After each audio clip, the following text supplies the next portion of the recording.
Hi, everyone. Welcome back to Bible in a Year. My name is Natalie, and today we are on day 85. I'm so glad you're here, and I hope your day is going fantastic. Today we're going to be reading out of Exodus chapter 35, Proverbs chapter 17, Acts chapter 25, and then we're going to close it out with Psalm chapter 59, but we're only reading verses 1 through 8 today. So let's get started and find out what's happening in Exodus chapter 35.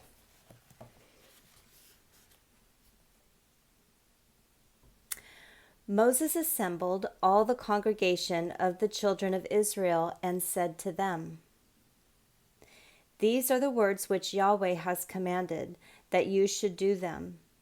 6 days shall work be done, but on the seventh day there shall be a holy day for you, a Sabbath of solemn rest to Yahweh. Whoever does any work in it shall be put to death. You shall kindle no fire throughout your habitations on the Sabbath day." Moses spoke to all the congregation of the children of Israel, saying, "This is the thing which Yahweh commanded, saying, Take from among you an offering to Yahweh. Whoever is of a willing heart, let him bring it as Yahweh's offspring: gold, silver, bronze, blue, purple, scarlet, fine linen, goat's hair, ram's skins dyed red, sea cow hides, acacia wood, oil for the light, spices for the anointing oil and for the sweet incense, onyx stones and stones to be set for the ephod and for the breastplate. Let every wise-hearted man among you come and make all that Yahweh has commanded: the tabernacle, its outer covering, its roof, its clasps, its boards, its bars, its pillars, and its sockets, the ark and its poles, the mercy seat, the veil of the screen, the table with its poles and all its vessels, and the showbread, the lampstand also for the light, with its vessels, its lamps, and the oil for the light, and the altar of incense with its poles, the anointing oil, the sweet incense, the screen for the door, at the door of the tabernacle, the altar, the burnt offering with its grating of bronze, its poles and all its vessels, the basin and its base, the hangings of the court, its pillars, their sockets, and the screen for the gate of the court, the pins of the tabernacle, the pins of the court, and the pins and their cords, the finely worked garments for ministering in the holy place, the holy garments for Aaron the priest, and the garments of his sons to minister in the priest's office. All the congregation of the children of Israel departed from the presence of Moses. They came, everyone whose heart stirred him up, and everyone whom his spirit made willing, and brought Yahweh's offering for the work of the tent of meeting, and for all of its service, and for the holy garments.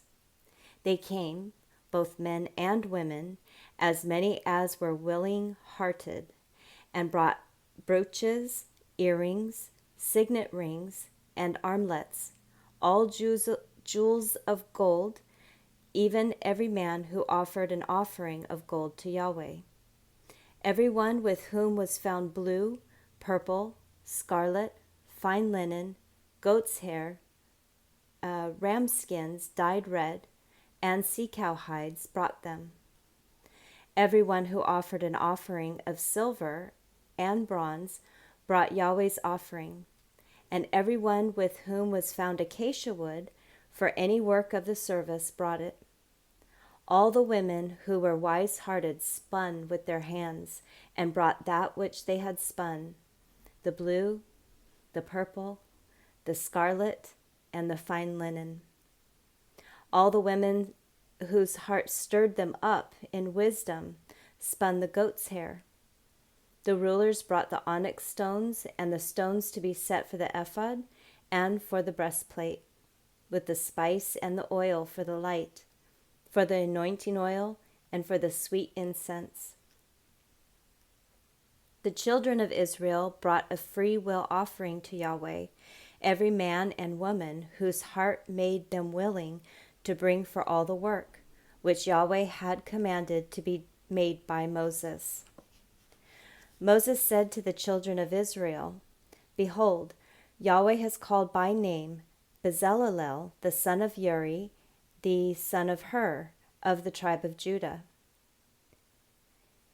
He has filled him with the Spirit of God in wisdom, in understanding, in knowledge, and in all kinds of workmanship, and to make skillful works, to work in gold, in silver, in bronze, in cutting of stones for setting, and in carving of wood, to work in all kinds of skillful workmanship.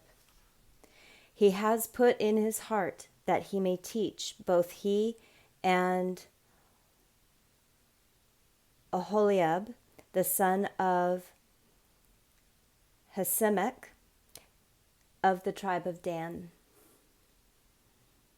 He has filled them with wisdom of heart to work all kinds of workmanship, of the engraver, of the skillful workman, and of the embroiderer, in blue, in purple, in scarlet, and in fine linen, and of the weaver, even of those who do any workmanship, and of those who make skillful works."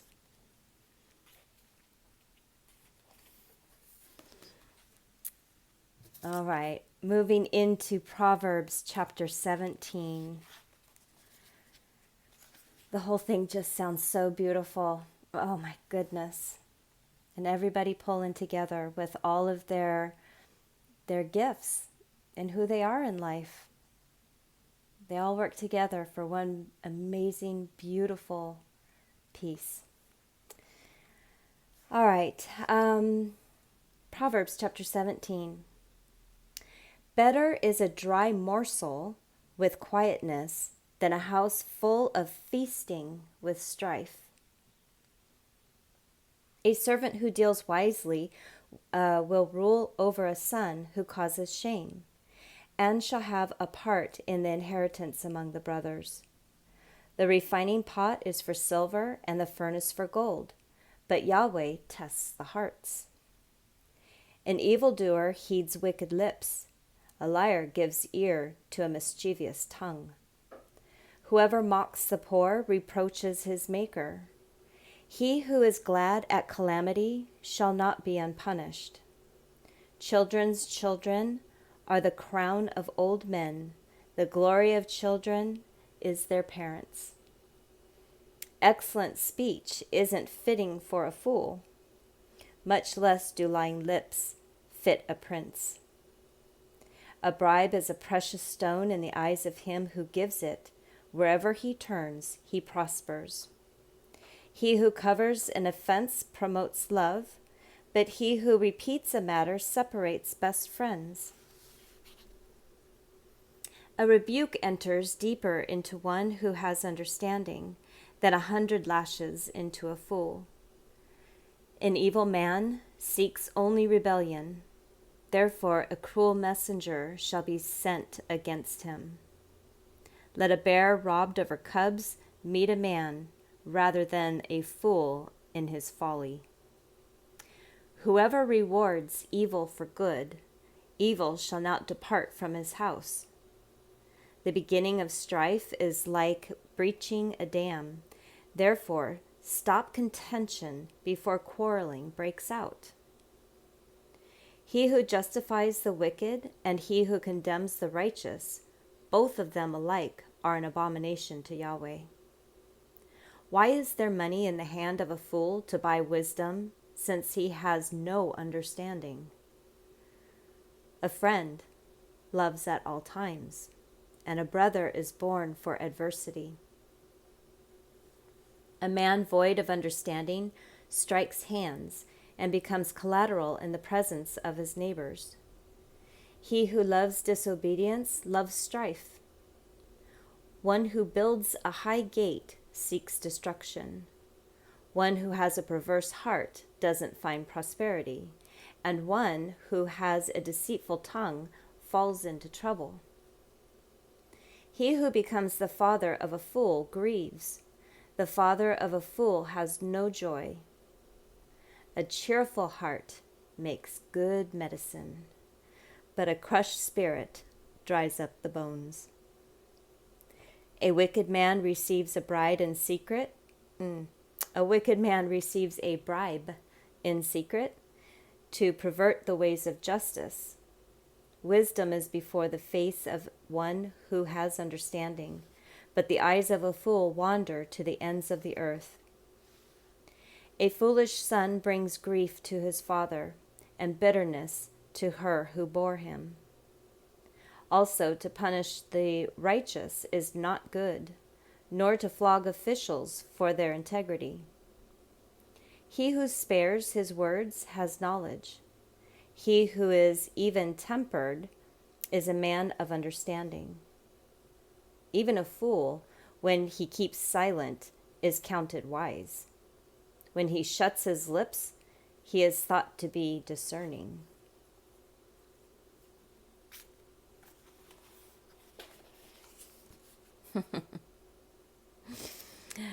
All right, Acts chapter 25.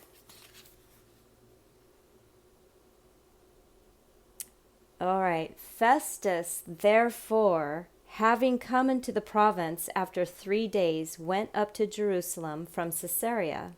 Then the high priest and the principal men of the Jews informed him against Paul, and they begged him, asking a favor against him, that he would summon him to Jerusalem, plotting to kill him on the way. However, Festus answered that Paul should be kept in custody at Caesarea, and that he himself was about to depart shortly. Let them therefore, he said, that are in power among you, go down with me, and if there is anything wrong in the man, let them accuse him. When he had stayed among them more than 10 days, he went down to Caesarea, and on the next day he sat on the judgment seat and commanded Paul to be brought. When he had come, the Jews who had come down from Jerusalem stood around him, bringing against him many and grievous charges which they could not prove, while he said in his defense, "Neither against the law of the Jews, nor against the temple, nor against Caesar have I sinned at all." But Festus, desiring to gain favor with the Jews, answered Paul and said, "Are you willing to go up to Jerusalem and be judged by me there concerning these things?" But Paul said, "I am standing before Caesar's judgment seat, where I ought to be tried. I have done no wrong to the Jews, as you also know very well. For if I have done wrong and have committed anything worthy of death, I don't refuse to die. But if none of these things is true that they accuse me of, no one can give me up to them. I appeal to Caesar." Then Festus, when he had confirmed with the council, answered, "You have appealed to Caesar you shall go." Now when some days had passed, King Agrippa and Bernice arrived at Caesarea and greeted Festus. As he stayed there many days, Festus laid Paul's case before the king, saying, "There is a certain man left a prisoner by Felix, about whom, when I was at Jerusalem, the chief priests and the elders of the Jews informed me, asking for a sentence against him. I answered them that it is not the custom of the Romans to give up any man to destruction before the accused man has met the accusers face to face, and has had opportunity to make his defense concerning the matter laid against him. When therefore they had come together here, I didn't delay, but on the next day sat on the judgment seat and commanded the man to be brought. When the accusers stood up, they brought no charges against him of such things as I supposed, but had certain questions against him about their own religion and about one Jesus, who was dead, whom Paul affirmed to be alive. Being perplexed how to inquire concerning these things, I asked whether he was willing to go to Jerusalem and there be judged concerning these matters. But when Paul had appealed to be kept for the decision of the emperor, I commanded him to be kept until I could send him to Caesar. Agrippa said to Festus, I also would like to hear the man myself. Tomorrow, he said, you shall hear him. So on the next day, when Agrippa and Bernice had come with great pomp, they had entered into the place of hearing with the commanding officers and the principal men of the city at the command of Festus.